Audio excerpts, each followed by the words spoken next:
Assalamualaikum to all my uni students. I hope you all are doing well. Welcome to the calculus 4x4 GPA lecture series, lecture number 17 इंशाल्लाह start कर रहे होंगे. I hope कि आपको जो है वो ये वाली 4x4 GPA लेक्चर सीरीज़ काफ़ी ज़्यादा प्रोडक्टिव लग रही होगी, आपकी काफ़ी ज़्यादा तैयारी भी अच्छी हो रही होगी. तो अगर आप लोग चाहते हैं कि भाई आप जो है मुझसे पर्सनलाइज 1v1 जो है वो कैलकुलस के लिए ट्यूशन ले लें, तो भाई ये 033521127779 this is my WhatsApp number. आप इसके अंदर मुझसे कॉन्टैक्ट कर सकते हैं. इंशाल्लाह अपनी ग्रेट एक्सपर्टीज़ के साथ जो है मैं आपको इंटरटेन कर रहा हूँ. फुल स्टेप बाय स्टेप किस तरह जो है वो कैलकुलस में पढ़ना है. इसके अलावा क्विज़ेस जो होंगे, आपके असाइनमेंट्स जो होंगे, उसके अंदर भी मैं फुल जो है वो आपको हेल्प कर रहा हूँ कि किस तरह वो बनाने हैं. उसके अलावा वीकली आपके टेस्ट कंडक्ट किए जाएंगे. पूरा पैकेज इसके अंदर इंशाल्लाह मैं आपको दे रहा हूँ. ठीक है ना. तो अपार्ट फ्रॉम डेट जल्दी से जो है वो अपने लेक्चर की तरफ मूव करते हैं. तो भाई इंशाल्लाह अब हम पार्शियल डिफरेंशिएशन स्टार्ट कर रहे होंगे. इससे पहले हमने लिमिनेट्स थ्योरम पढ़ लिया था और आई होप कि आपको लिमिनेट्स थ्योरम जो है वो काफ़ी ज़्यादा समझ भी आया होगा और उसके जो है वो आपने प्रैक्टिस प्रॉब्लम घर पे करे भी होंगे. ठीक है ना. तो पार्शियल डिफरेंशिएशन वैसे तो आप लोग सेकंड ईयर में पढ़कर ही आते हो, लेकिन वो इतना खास नहीं पढ़ाए जाते. ट्यूशन वाली बाजियाँ या कोचिंग के अंदर वो ऐसी बस ऊपर ऊपर से हाथ लगाते हुए जा रहे होते हैं. सही है ना. उनको खुद एक्चुअली में आ नहीं रहा होता, तो वो आप लोग को कहाँ से सिखाएंगे. ठीक है ना. इनडायरेक्टली ये है. ठीक है. कुछ टीचर होते हैं अच्छे हमारे जैसे जो पढ़ा देते हैं. तो आइए मैं आप लोग को जो है partial differentiation full 0 to hero बनाता हूँ इंशाल्लाह. तो भाई अगर लेट सपोज पार्शियल डिफरेंशिएशन होती क्या है, आपने डिफरेंशिएशन तो पढ़ी है कि भाई अगर मेरे पास z equal to 2xy plus 3x² मेरे पास एक फंक्शन गिवन है. ठीक है ना. तो मुझे पता है अगर मैं इसको z के हिसाब से जो है वो डिफरेंशिएट करूँगा, मतलब dz ओवर dx करूँगा, तो मुझे पता है कि x का तो 1 हो जाएगा डेरिवेटिव. ठीक है. बाकी जो होंगे वो ऐसे ही रहेंगे 2y और 3x² का हो जाएगा 6x. ठीक है. इस तरह जो है वो हम कर रहे होते हैं. अब लेट सपोज भाई हमारे पास जो है ना फंक्शन के अंदर वेरिएबल ज़्यादा आ जाए. लेट सपोज z बराबर आ जाए मेरे पास x² y³ प्लस का 3x² साइन y. ठीक है ना. प्लस का y cos स्क्वायर y. ठीक है. ये cos स्क्वायर x सॉरी. तो ये मेरे पास जो है वो एक फंक्शन आ जाए. अब इसके अंदर क्या सीन होता है भाई कि पार्शियल डिफरेंशिएशन जो होती है हम इसके इस जो z है इसको हम जो है वो बहुत सारे तरीक़ों से डिफरेंशिएट कर सकते हैं. मतलब x से भी कर सकते हैं, y से भी कर सकते हैं. वो उसका तरीका क्या होता है, इसका तरीका ये होता है कि आप जो है वो डाबा z ओवर डाबा x करेंगे अगर जो है वो x के रिस्पेक्ट से कर रहे हैं, क्योंकि ये पार्शियल है. तो पार्शियल में जो है वो इसलिए डाबा होता है. ठीक है. डी नहीं होगा यहाँ पर. ठीक है. डाबा z ओवर डाबा x होगा. इसी तरह अगर आप y के रिस्पेक्ट से कर रहे हैं तो डाबा z ओवर डाबा y होगा. इसी तरह अगर आपको जो है वो डबल जो है वो डिफ्रेंशिएट करना है, जैसे उसमें d² होता था, तो इसमें क्या हो जाएगा डाबा स्क्वायर z ओवर डाबा x². और इसी तरह y के लिए क्या हो जाएगा डाबा स्क्वायर z ओवर डाबा y². ठीक है ना. इसी तरह जो है वो हम और भी क्या तरीका हो सकता है कि मैं डाबा स्क्वायर z ओवर डाबा x डाबा y. और इसी तरह हो सकता है भाई जो है वो किस तरह. हाँ बस यही हमारे पास पॉसिबल केसेस हैं. तो आइए जल्दी से मैं आपको सिखाता हूँ कि भाई डाबा z ओवर डाबा x किस तरह निकलता है. तो अब डाबा z ओवर डाबा x जो निकालने का तरीका होता है ना बच्चों, वो ये होगा हमारे पास कि हम जो है वो x के रिस्पेक्ट से कर रहे हैं. तो जहाँ जहाँ मेरे पास इक्वेशन में x है, जैसे यहाँ है और यहाँ है, तो उधर हम जो है वो वेरिएबल ट्रीट करेंगे. उसके अलावा जितने भी वेरिएबल हैं जैसे y है इसको एज अ कांस्टेंट ट्रीट किया जाएगा. आई होप कि आपको एक लॉजिक समझ आ रही होगी. एज अ कांस्टेंट का मतलब क्या है कि उसका डेरिवेटिव 0 हो जाएगा अगर वो अकेला होगा. ठीक है ना. अगर मल्टीप्लाई में होगा तो जाहिर सी बात है उसको लिखा जाएगा एज इट इज़, लेकिन उसके अलावा उसका डेरिवेटिव 0 हो जाएगा. Now how we can tackle this. तो x² y³ का डेरिवेटिव क्या होगा डाबा अगर पार्शियली करें तो ये हमारे पास क्या होगा, ये हो जाएगा x² का 2x और y³ एज इट इज़ रहेगा. ठीक है ना. प्लस की साइन लगा दी. 3x² है तो 3x² का हो जाएगा 6x. 3 2 6 6x और sine y as it is आ गया. सही है. प्लस की साइन लगाएंगे.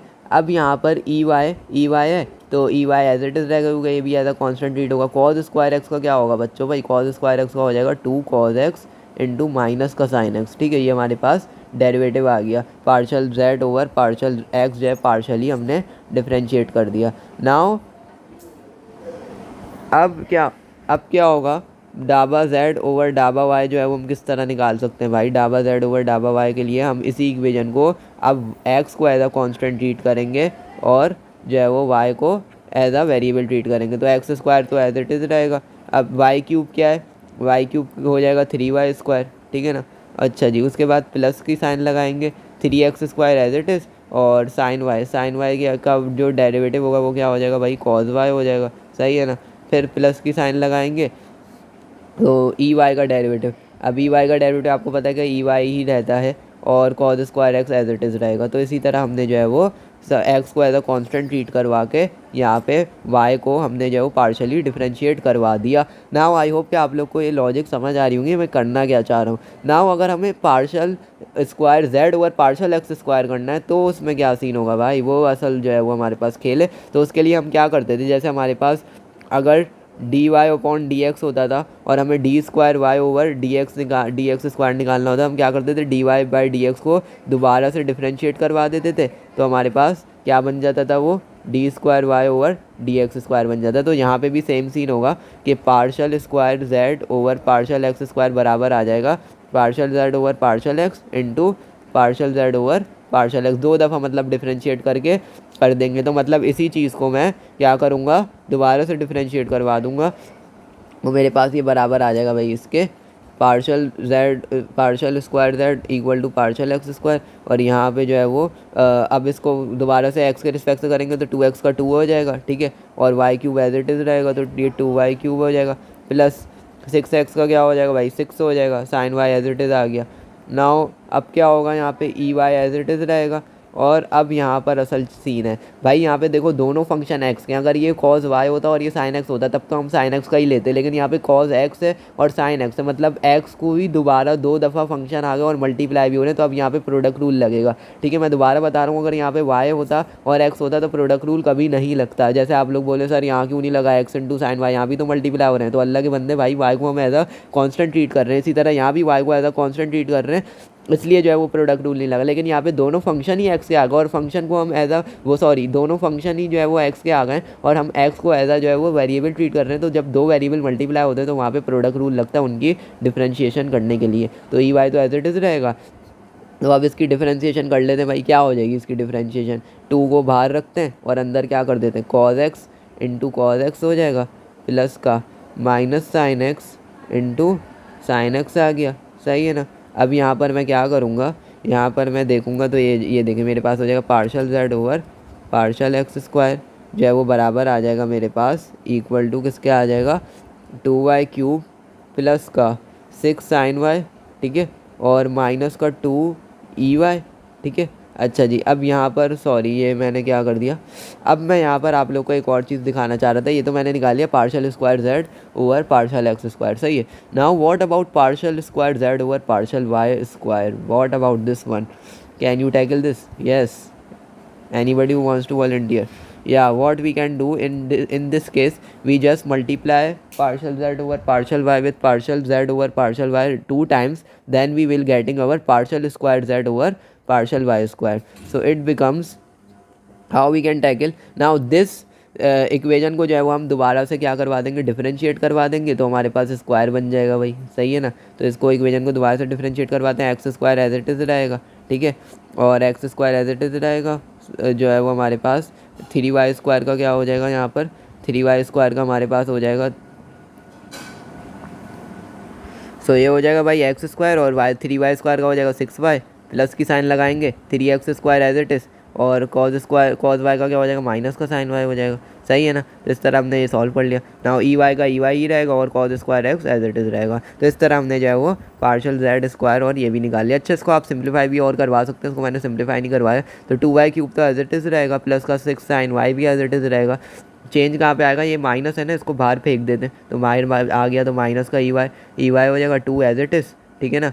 अब यहाँ पे क्या हो जाएगा, ये cause into cos x cos square x और माइनस का साइन स्क्वायर एक्स मेरे पास ये आ जाएगा। तो इस तरह जो है वो हमने partial square Z over partial x square और partial square Z over partial Y square. अच्छा, अब इसके क्या तरीका है, इसका ये तरीका कि आप या तो partial Z over partial x को विद रिस्पेक्ट टू वाई कर दो तो ये चीज़ बन जाएगी, या आप पार्शल वाई को विद रिस्पेक्ट टू एक्स कर दो तो ये चीज़ बन जाएगी। तो आई होप कि इसमें तो आपको कोई मसला नहीं होगा। नाउ अब क्वेश्चंस की तरफ मूव करते हैं जो है वो, ताकि आप लोग के और ज़्यादा कॉन्सेप्ट्स क्लियर हो जाए।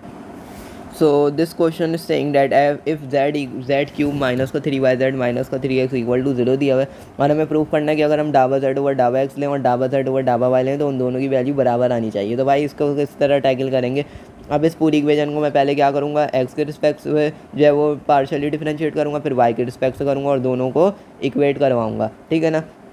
तो अगर मैं डिफरेंशिएट करूँ इक्वेशन 1 को, differentiate with respect to x अगर मैं करूँगा तो ज़ाहिर सी बात है जेड क्यूब क्या बन जाएगा, ये बन जाएगा 3z²।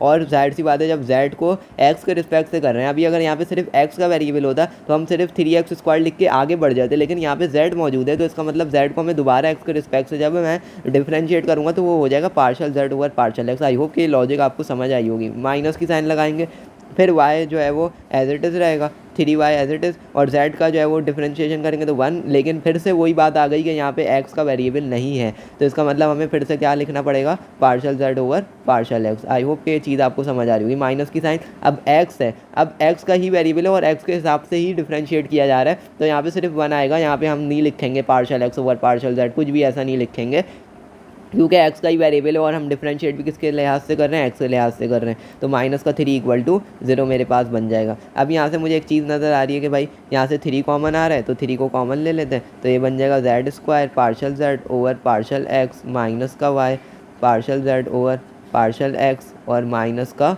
1 = 0। 3 वहाँ पे जाके डिवाइड होकर 0 हो जाएगा, तो यहाँ से जो है वो partial z over partial x common आ रहा है, तो partial z over partial x को जब मैं कॉमन लूँगा तो ये बन जाएगा z² माइनस वाई = ये 1 - 1 उधर जाके प्लस का 1 हो गया था, ठीक है ना। z² माइनस वाई को जो है वो हम क्या कर देंगे, डिवाइड में फेंक देंगे, तो ये बन जाएगा partial z over partial x की वैल्यू मेरे पास आ जाएगी 1/z² minus Y. I hope कि आप लोग को जो है वो ये चीज़ समझ आई होगी। नाउ अब हमें इसी तरह क्या निकालना है, partial z over partial y निकालना है, फिर हम देखते हैं कि वैल्यू जो है वो इक्वेट हो रही है या नहीं हो रही। सो बच्चों अब क्या करेंगे, हम डिफरेंशिएट करेंगे उसी सेम इक्वेशन को, किसके रिस्पेक्ट से, विद रिस्पेक्ट टू y, ठीक है। Differentiating with respect to y जब हम करेंगे तो हमारे पास क्या बन जाएगा भाई, ये इक्वेशन थी हमारे पास z³, मैं इसको लिख भी देता हूँ पूरी इक्वेशन, z³ माइनस का 3yz माइनस का 3x = 0। तो जब हम इसको डिफरेंशिएट करेंगे विद रिस्पेक्ट टू y तो z³ जो हो जाएगा वो क्या बन जाएगा भाई, 3z² बन जाएगा। और यहाँ पे जो है वो अब y के रिस्पेक्ट से कर रहे हैं तो partial z over partial y हमें लिखना पड़ेगा। नाउ अब मैं एक और चीज़ बताऊँ भाई, देखो यहाँ पे जो है ना वो z को हम डिपेंडेंट वेरिएबल, क्योंकि z को आपको जो है वो कंसिडर करना पड़ेगा, क्योंकि z यहाँ पर जो है वो डिपेंडेंट वेरिएबल है और x और y जो होते हैं हमारे पास वो इंडिपेंडेंट होते हैं, ठीक है, वो इंडिपेंडेंट होते हैं, ये चीज़ आपको ख्याल रखना है। तो इसलिए z³ का जो है हमें डेरिवेटिव लेके उसके बाद उसको y के रिस्पेक्ट से लिखेंगे, और x के रिस्पेक्ट से तो हमने x लिया था, अब y है तो y लेंगे। इसी तरह अब y z है तो y z का मतलब क्या है कि y भी एज अ वेरिएबल ट्रीट हो रहा है, z भी एज अ वेरिएबल ट्रीट हो रहा है, सही है ना। तो इसलिए जो है वो हमें ये चीज़ करनी पड़ेगी कि हम यहाँ पे दोनों को कॉन्स्टेंट ट्रीट नहीं कर सकते। हाँ, लिहाजा अगर x होता तो x है तो अब इसको हम कॉन्स्टेंट ट्रीट कर सकते हैं, लेकिन y z है तो इसको नहीं कर सकते। तो यहाँ पे क्या होगा भाई, यहाँ पे जो है वो प्रोडक्ट रूल लग जाएगा, y × z यानी u.v लग जाएगा, तो y का डेरिवेटिव तो 1 होता है, z एज इट इज़ रहेगा, ठीक है। तो z एज इट इज़ आ गया प्लस का, फिर partial z over partial y कर देंगे, ठीक है। ओके, जब z का डेरिवेटिव ले रहे हैं तो z का जब डेरिवेटिव लेंगे तो 1 होगा, और 1 के अलावा फिर दोबारा से हमें लिखना पड़ेगा partial z over partial y, और जो है वो y का डेरिवेटिव जो है वो y एज इट इज़ आ जाएगा, सही है। नाउ ये हमने लगा दिया। अब 3x का क्या हो जाएगा, 0 हो जाएगा, क्यों, क्योंकि हम एज अ कॉन्स्टेंट इसको ट्रीट कर रहे थे। नाउ अब क्या होगा भाई, अब यहाँ पे जो है वो 3 को अंदर मल्टीप्लाई करवा देते हैं, तो ये बन जाएगा भाई 3z² partial z over partial y minus का 3y हो जाएगा, ठीक है, माइनस का 3z और माइनस का 3y into partial z over partial y = 0। Partial z over partial y को कॉमन ले लेते हैं, तो हमारे पास क्या बन जाएगा भाई, पार्शियल z ओवर 3z उधर फेंक दो पहले ताकि हमारे लिए आसानी हो जाए, तो पार्शियल y 3z² माइनस का 3y into partial z over partial y = 3z, और यहाँ से partial z over partial y common ले लेंगे तो अंदर क्या बचेगा, 3z² माइनस का 3y = 3z। यहाँ से जो है वो 3 भी कॉमन आ रहा है तो 3 को कॉमन ले लेंगे, तो अंदर क्या बचेगा भाई, partial z over partial y z² minus y = 3z। 3 से 3 हो गया बच्चों कैंसिल, तो यहाँ पे क्या बन जाएगा, ये बन जाएगा partial z over partial y, और ये z² माइनस y उधर जाकर डिवाइड हो जाएगा z से, तो ये बन गया z/z² माइनस y।